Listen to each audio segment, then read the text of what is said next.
down. Please join me in welcoming our speakers today.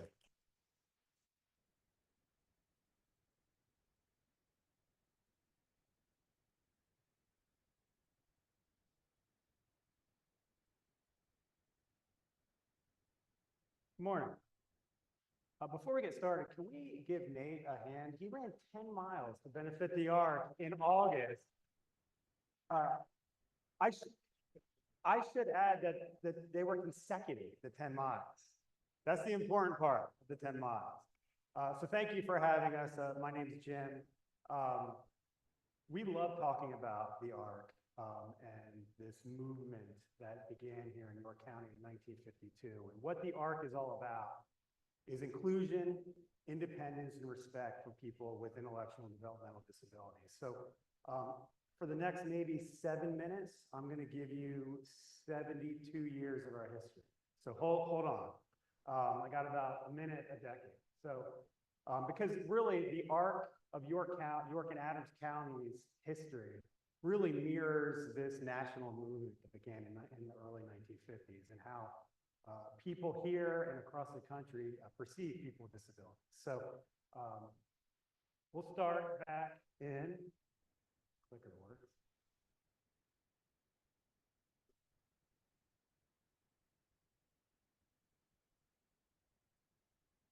Well, way back in 1952, you think about the way people thought of people with disabilities back in the early 1950s. And, when a child was born with a disabilities, more often than not, they were sent to some institution somewhere, and that's where they lived out their life. Well, there was a group of parents here in York County that didn't want that for their children. So they got together and they formed what in those days was called the Association of Retarded Children. This was back in 1952. We actually went by the York County Association of Retarded Children, or we were called YARC, often Y-A-R-C. Some of you maybe remember us being called that back in the day.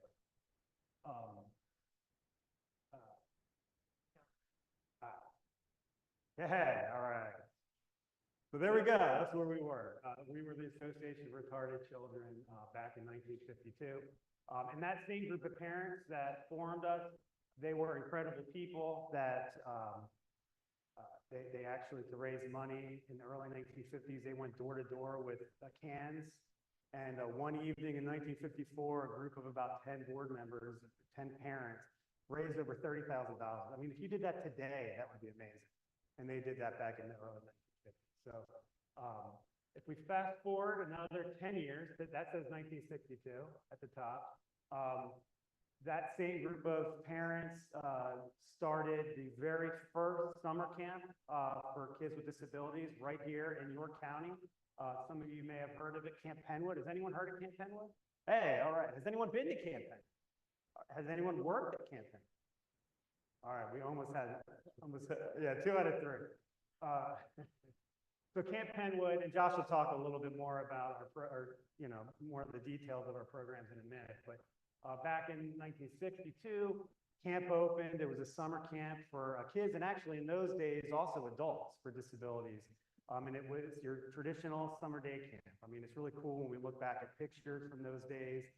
From the early 60s, kids riding horses and doing archery and, arts and crafts and everything that you and I did back in summer camp, we were doing with kids with disabilities in the early 1960s. And we were the very first camp for kids with disabilities, the ARC did.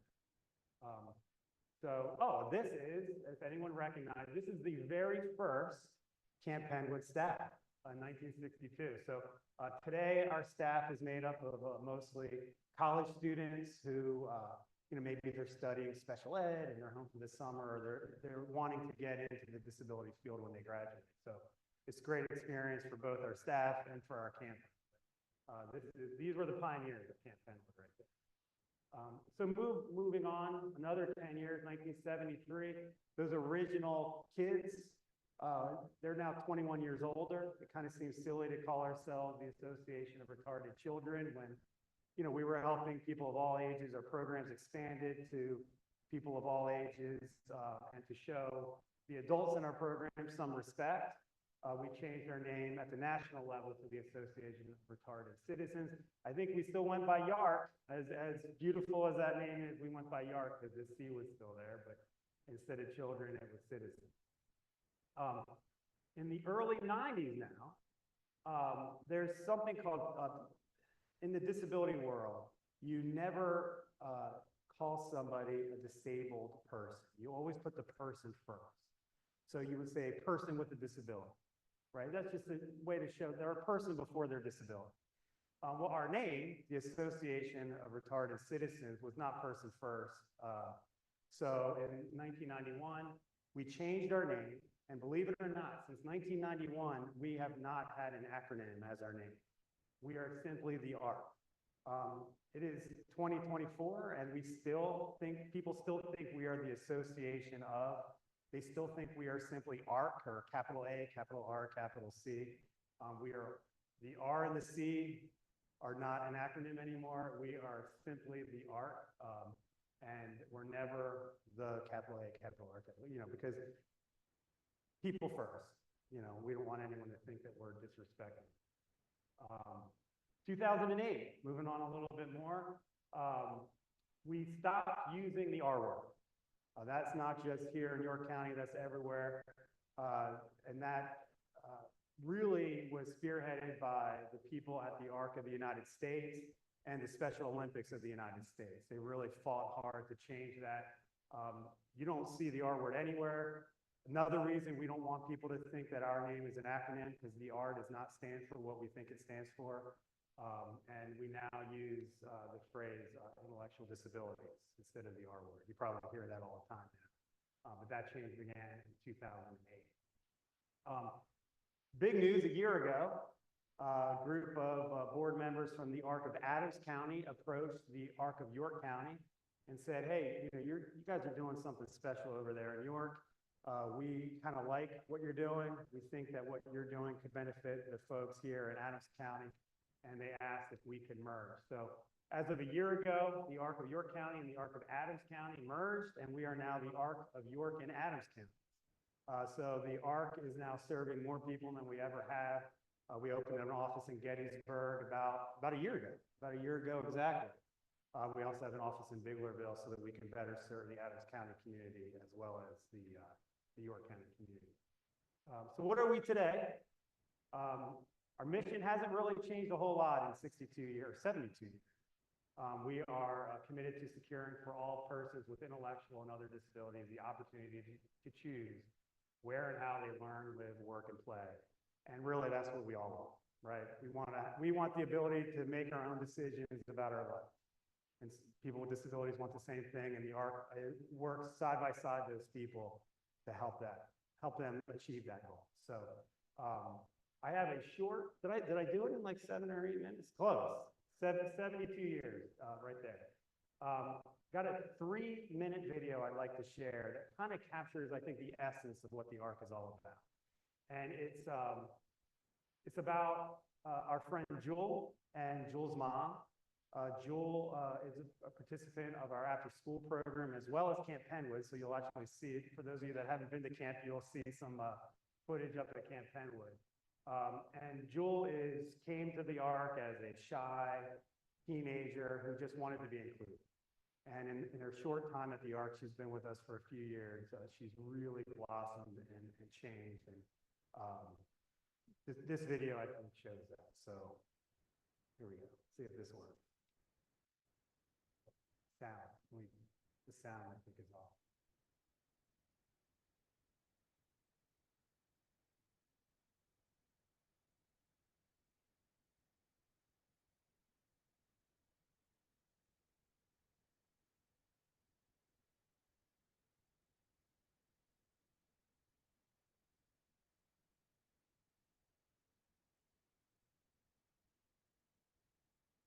Was it because I'm playing?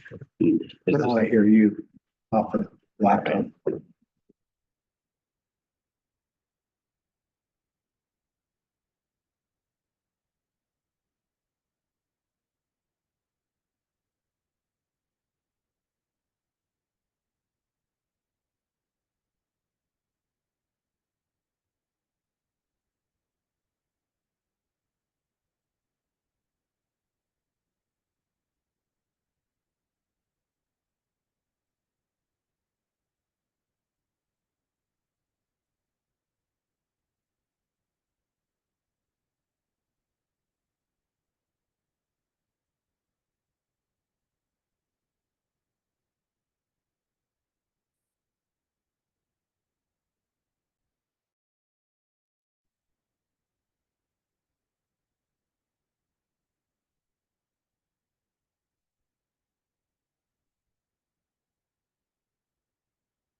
Unfortunately, I don't think we're gonna get the video or the audio to work, but.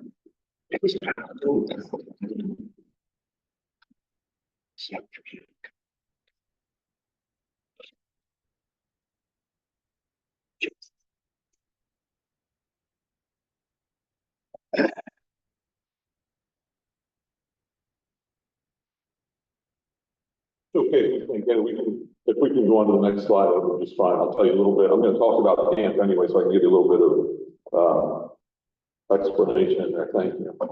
Which button? That one. Thanks. So, Camp Penwood, as you saw when we asked, a lot of people here were familiar with it. It probably is our best known program.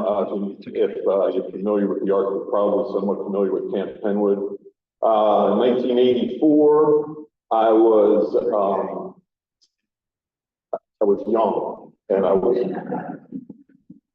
probably doing some things I shouldn't have been doing, getting in a little trouble. My mom says to me, she says, "You're coming." She was the camp secretary at that time. And she says, "You're not sitting at home all summer doing nothing and getting in trouble. You're coming with me to Camp Penwood." And I committed for 1 week, and it was such a great experience that I stayed there. Well, for a long time. This is 2024 now. So it is a 5-week program, school age youth. It used to be all ages. In about 1990, we took the adult group at camp and we said, adults don't have the same experiences as kids do on their summer vacations. So we now have, which I'll talk about in a minute, an adult summer experience program. The youngsters go to Camp Penwood, where what they, in addition to recreation during the day, basically we have 5 units, and each of them participate in your standard camp activities, things like athletics and arts and crafts and music and that type of thing. We always like to point out that we may not be the only one, but in the area it is a true experience. We're in the middle of the woods up on the hill in Pleasureville. We now have some neighbors that are a little more nearby, but it's really a pretty secluded area and a true camping experience. My experience is that when my kids went to camp, a lot of them weren't real camping experiences. So we like to point that out. As Jim said, since 1962, in 1959, we actually had Camp Happy Days out at Wolf Church in West York, and then after a few years, it moved to Camp Penwood. It's been there ever since, and as Jim said, our staff usually consists of the leadership team is usually a special ed teacher or something like that, and most of our staff are either college or some high school students who are looking to pursue that type of work in their career.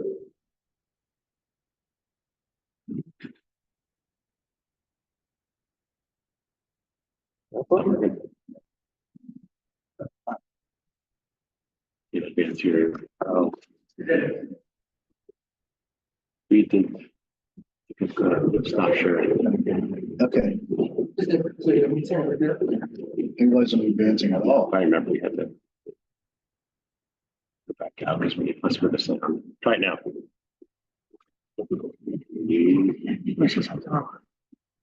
There's something. And so that's a very good point. Something that I didn't mention. Part of that is maintaining skills learned during the school year, during the summer or during the off time from school. Extremely important for at least a percentage of folks who are, again, honestly, it's important for everybody, isn't it? Every single one of us. Folks in the program really benefit from maintaining those skills over the summer so that when the school year starts, they're in a pretty good spot. Our after-school program. School-aged youth in the York County area.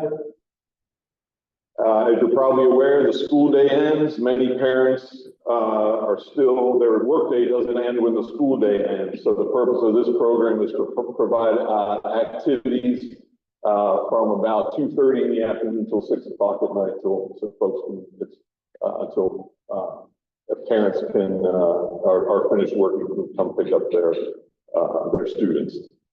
It's a recreation program. They also spend time working on schoolwork. We try not to overdo it, but a little bit of help with homework and that type of thing. That's been around, I can't tell you the exact year it started, but that's been around since the mid-70s. And it was the first program, much like camp, the first program of its time in York County. Currently, it is at Luther Memorial Church next to York Suburban, a pretty centrally located spot. Open to all school districts. The ones nearby are the ones that use it the most, primarily because of transportation. Our advocacy plan, the majority of what our advocates do is educational advocacy. So they're working with students and parents and schools, students who have IEPs or in some type of special ed setting. If anybody has that experience or know anybody that has had that experience, it can be a pretty complex, difficult thing to work through. Our advocacy staff, and we have two, we have a full-time advocate in New York and one in Adams County as well. They spend the bulk of their time working with families and ensuring that IEPs are written in such a way that it suits the student and ensuring that cooperating with schools that those IEPs get carried out the way that they're supposed to be carried out. It's not the only thing that advocacy does. That's how they spend most of their time, but they also help with just about anything that someone with an intellectual disability can use assistance with. Things like housing, things like transportation.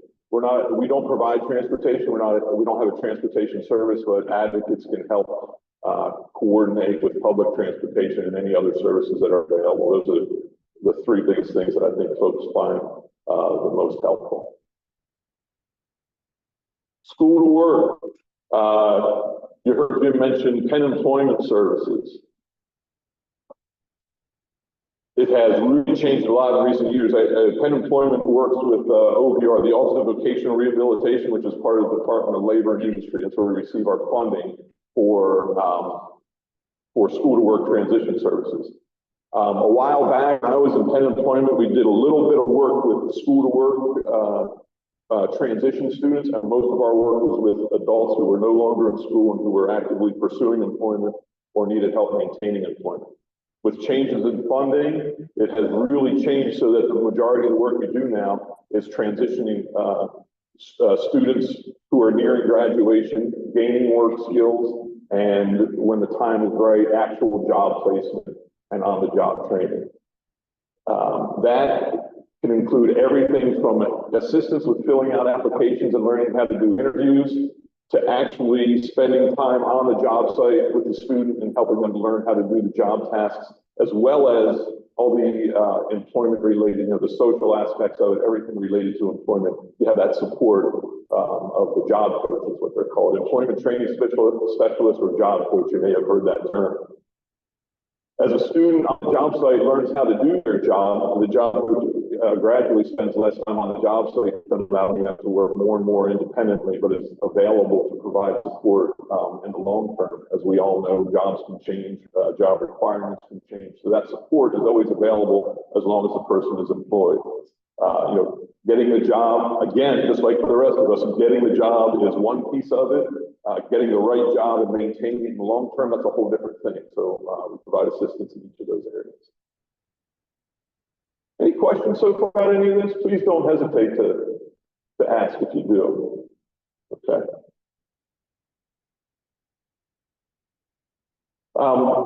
Just to clarify here, our school to work services are within our Penn Employment Services program.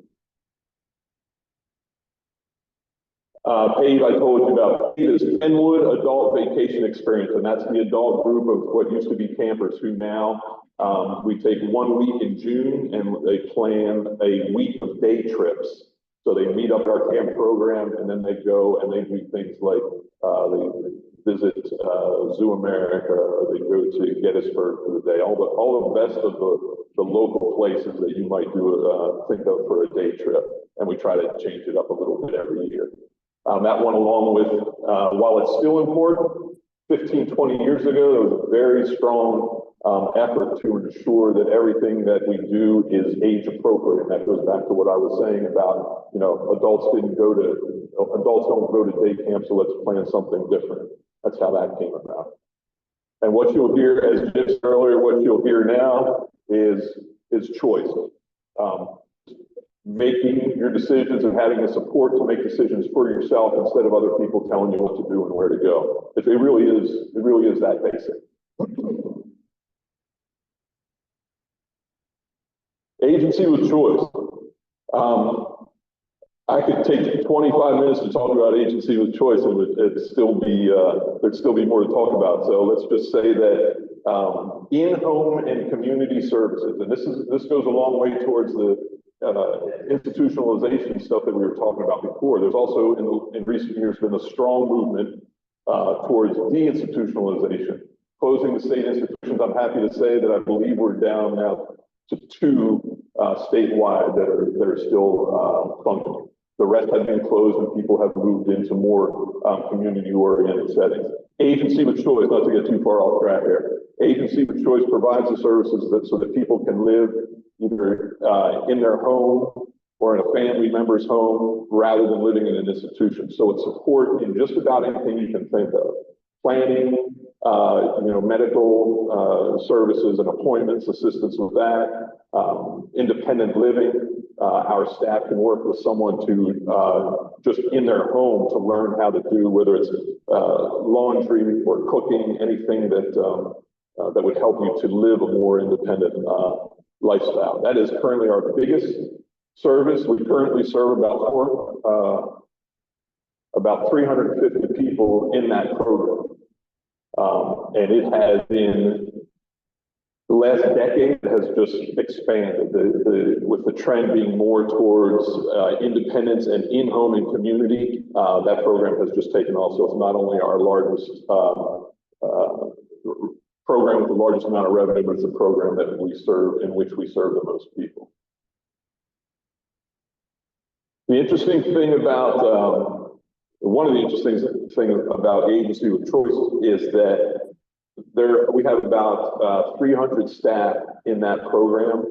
Many of them, maybe even most of them, are staff who are selected by the family member. Going back to talking about choice again, the families say, this is somebody that knows the individual and can provide these services. Now, we of course have standard, employment qualifications and requirements, but the family does much of the choosing. They also select the service as well as the schedule. So the ARC is the actual employer. The family is what's called the managing employer. They have the control over the services and where and how they happen.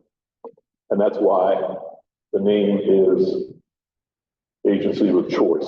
That's what it's a confusing name, but if you understand that, it makes it a little bit easier to understand. Any questions about any of that? I'll show you some photos from a few of our programs. Many of them, maybe most of them, are going to be Camp Penwood. Just finished just a couple weeks ago, 2 weeks ago.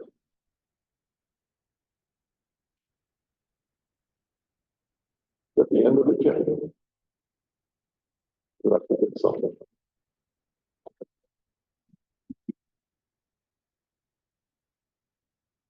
Jim likes to say, and it is, he's not that far off. He likes to say that Disney doesn't know what they're talking about, that Camp Penwood is the happiest place on earth. They might have stolen that from us. If you have an interest, we'd absolutely love to show you around camp. And it really is, it's an amazing place when you see how many, the things that they're doing and how many people are really having a good time up there. So if you have any interest like that, just don't hesitate to reach out, and I'd be happy to share that with you, to give you a tour and let you look one day. Yes, did you have a question? So Drunk Valley Road between Sherman and Mount Zion Road, there used to be the Q106 radio station used to be in the parking lot that we share with the camp, a mile or so from Pleasureville.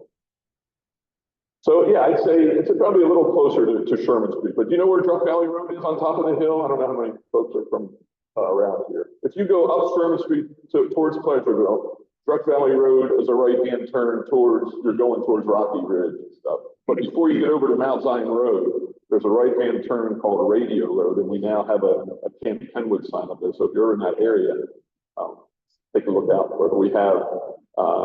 We have about 7 or 8 acres that we use, and we have about 40 acres, 35 acres of wooded area surrounding it. So it really is, it's a really nice set. Yeah.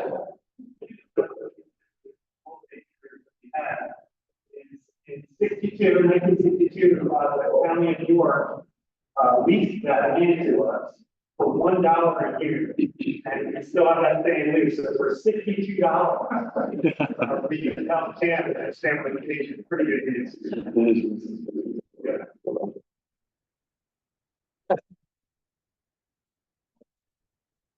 Many years ago, a lady from Mark Walker, I don't remember her name. We had a meeting in a camp. Oh, That's how I knew it. Not mentions. I wonder who that was. Do you know if he was was it the executive director or was it another? It was Joseph Myers. Oh, Is that Myers? yeah. She was the camp director, right? I'm not sure what she did. I thought she was a fundraiser, but I don't know. Oh, she wasn't. Okay. Yeah.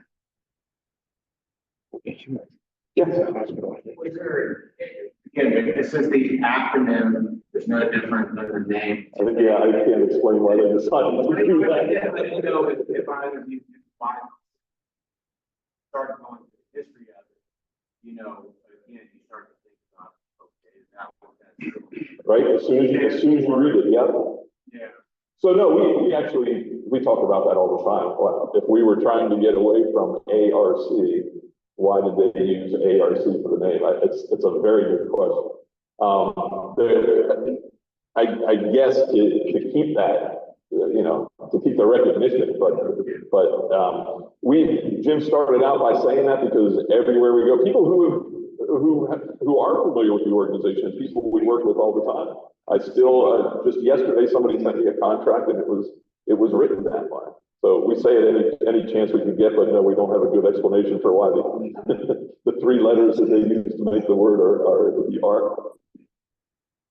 Yeah. So this year, we had about 50 at a time. I think we had about 75 registered, and at any one time, there were about 50 there. Portion of the population that serves. People with disability. You have 50, how many could you have? So I know we could serve about 80 people at one time. I can't answer your question about you're asking what portion of who's eligible is there? I'm sorry, I don't know that. It would, I would say it's a pretty low number, and I say that because we have, we're constantly reaching out, especially now expanding into Adams, and we're meeting new people all the time. So I'm sorry I don't have a number for you, but there's a lot of people who we could still reach.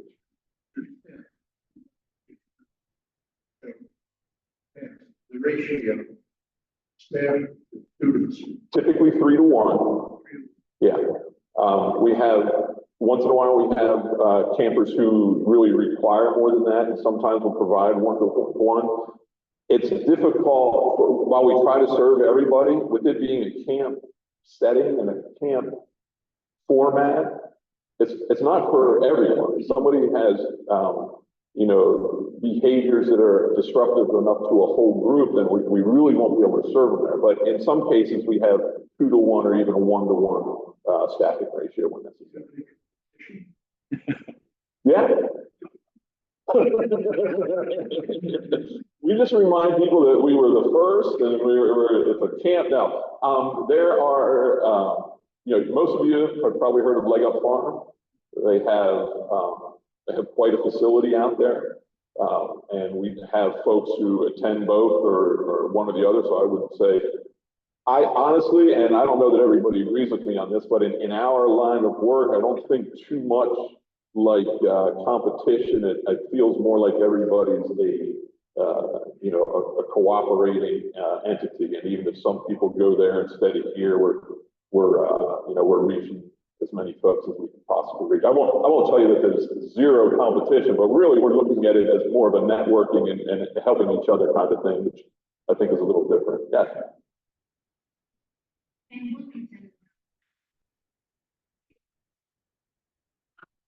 Okay. My niece has a fictional Johnson, so we're familiar with the program. Is there any big those only employees, individuals within Marshall? Yeah, so there's really two approaches to that. I would say, I'm sorry, did I cut you off?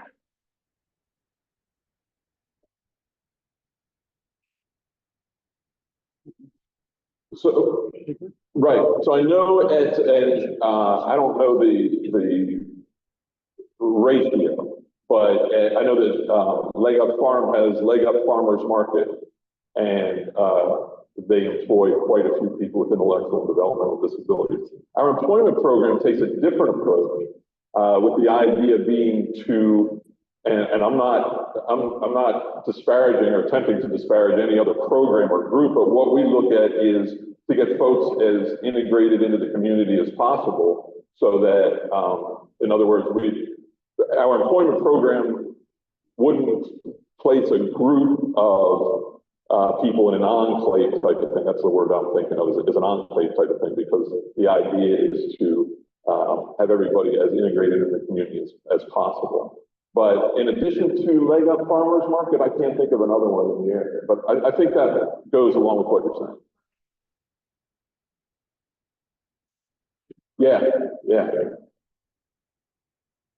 All right, if there's others, definitely Leg Up Farm, I'm not sure about the others.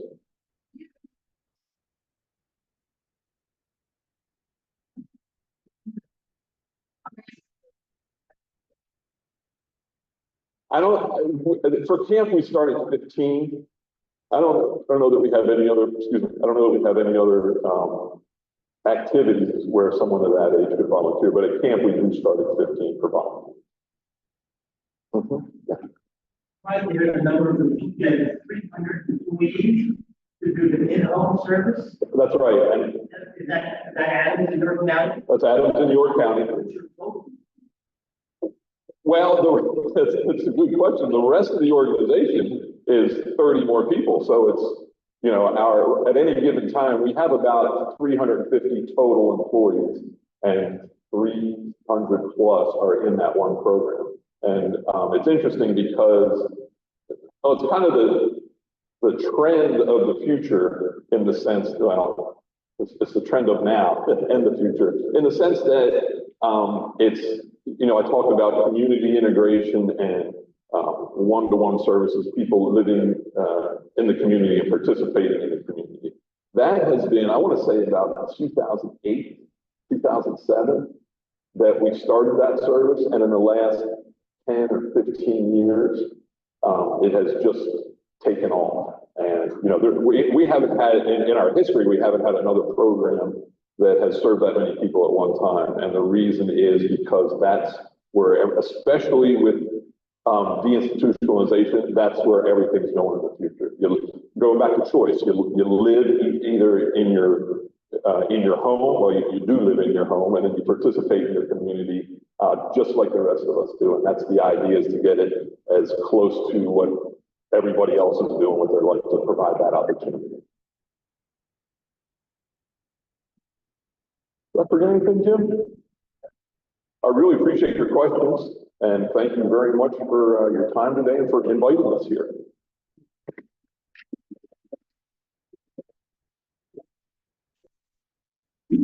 I want to thank Jim and Josh for the presentation. Just a little side note. My oldest son and Jim's youngest son actually went to school together. We're good friends, and it was great for me to be able to catch up with him for a little bit here this morning and talk about different things. But what a great organization that the ARC is to help serve those individuals with disabilities. So let's give them, another round of applause. Well, I didn't know that, we will bring a book to this academy. So they signed the, sticker that will be put on the side that's going to be in the, but I think it's going to be good for us, so.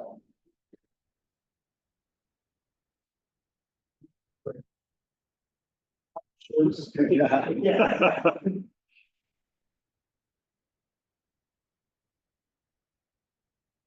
Another round of applause.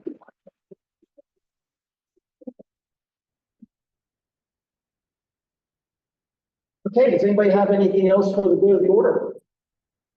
AV team, I apologize. I know you went through some struggles, but keep in mind they do as much and as best of a job that they can. Technology is always a funky thing. And thank you, guys. And I know your name. I